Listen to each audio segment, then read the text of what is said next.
Welcome to the state of Ohio. I'm Karen Kassler. Lots of spending on child-related concerns, education, mental health and addiction services, and proposals to lure more big businesses to Ohio were some of the highlights of Governor Mike DeWine's third State of the State speech, previewing the budget he also released this week. After missing the editions of this speech in 2020 and 2021, and after a huge re-election win in November, DeWine decided to go long this time, almost an hour, in which he talked about a $2.5 billion fund to prepare huge sites for economic development, after pushback he's received about the massive Intel project from parts of the state that aren't Central Ohio. And he announced he intends to expand his H2Ohio Lake Erie protection and lead pipe removal project throughout the state. But there was more. He talked about money for children and family concerns, education, mental health and addiction services, affordable housing, and law enforcement. Statehouse correspondent Jo Ingles reports. DeWine told the joint session of the House and Senate that they must take bold actions now to ensure Ohio's future, and his speech was all about his budget. It's a budget that focuses on our people, on our families, and our children, for they are truly Ohio's greatest assets. DeWine called on the State Board of Education to come up with a science-based plan to improve childhood literacy, since he says 40% of third graders are not proficient in reading. He called on Ohio lawmakers to eliminate the state's sales tax on diapers, car seats, and baby items, and he wants a $2,500 per child state tax deduction. For Ohio to be the best state in the nation to raise a family, we must do everything we can to better support families. DeWine said he'd create a cabinet-level Department of Children and Youth that would consolidate programs from 6 agencies. It would focus on physical health of mothers, infants, and children, behavioral and mental health needs of kids, and children living in foster care. And DeWine said he wants to spend more on programs that make mental and behavioral health care more accessible. He wants to do more research on how to deal with those issues and educate Ohioans about those illnesses. And DeWine says his budget will invest more in child care and focus on early childhood education. DeWine wants what he called a historic investment in the EdChoice private school voucher program, expanding it to families up to 400% of the federal poverty level, which is $120,000 a year for a family of 4.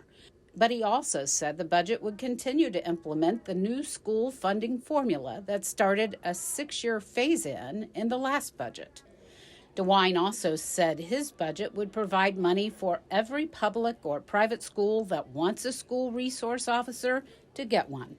He said he'd also expand eligibility and increase the amounts of existing college scholarships for working families and give $5,000 scholarships to the top 5% of high school graduates attending Ohio colleges and universities.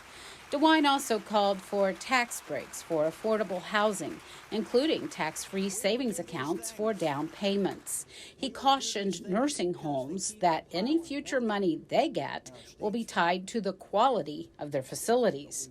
And he called for more training for police and an upgrade of the state's technology used by safety forces. The Republican leader of the Senate said he was delighted with what he heard.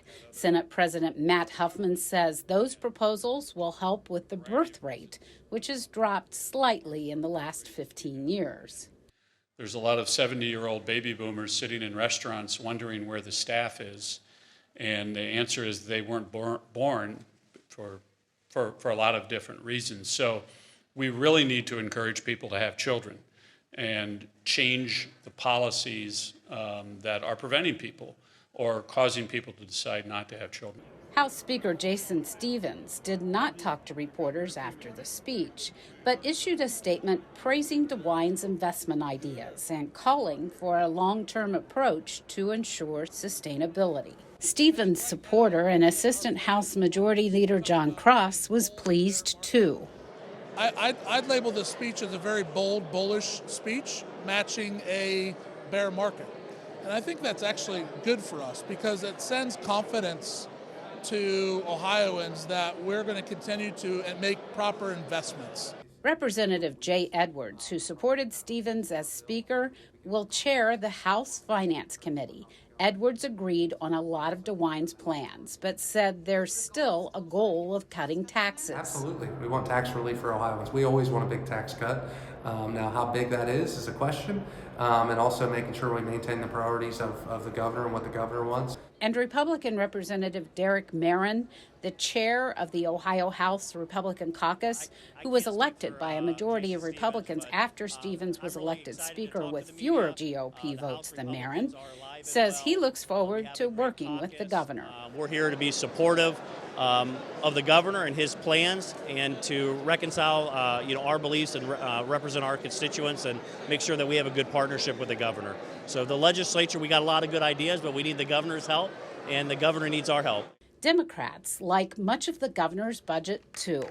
House Minority Leader Allison Russo notes Democrats have pushed for some of those ideas, but she says this budget doesn't go far enough to help working families, and she's skeptical about the expansion of EdChoice vouchers. We can't afford to move forward any legislation that would take funding away from our public schools, and we for sure cannot afford to prop up with taxpayer dollars any voucher system that lacks transparency, accountability, and which teaches hate to children. And the leader of Democrats in the Ohio Senate says the governor's plan falls short of helping Ohioans who are set to lose Medicaid coverage later this year. In the upcoming budget, we must also prioritize strengthening our healthcare system. This means maintaining access to Medicaid for our low-income workers. And an estimated 800,000 Ohioans are at risk of being removed from Medicaid rolls this year due to the end of the COVID-19 public health emergency. The Democrats also pushed back on the idea of law enforcement reform and training without efforts to stop gun violence. And even though Democrats are deep in the minority in this legislature, where they're outnumbered by Republicans by more than a 3-to-1 margin, Leader Russo says their concerns should not be ignored. And what we have learned in the last couple of weeks is that you can get 50 votes with a combination of Republican and Democratic votes. And, I think certainly there is some alignment in what the governor has proposed, and we'll see as we work through the House budget. Democrats say they also want to see the legislature take action on some things that DeWine and majority Republicans are not talking about. Things like protecting voting rights and drawing new legislative and congressional district maps. Jo Ingles, Statehouse News Bureau.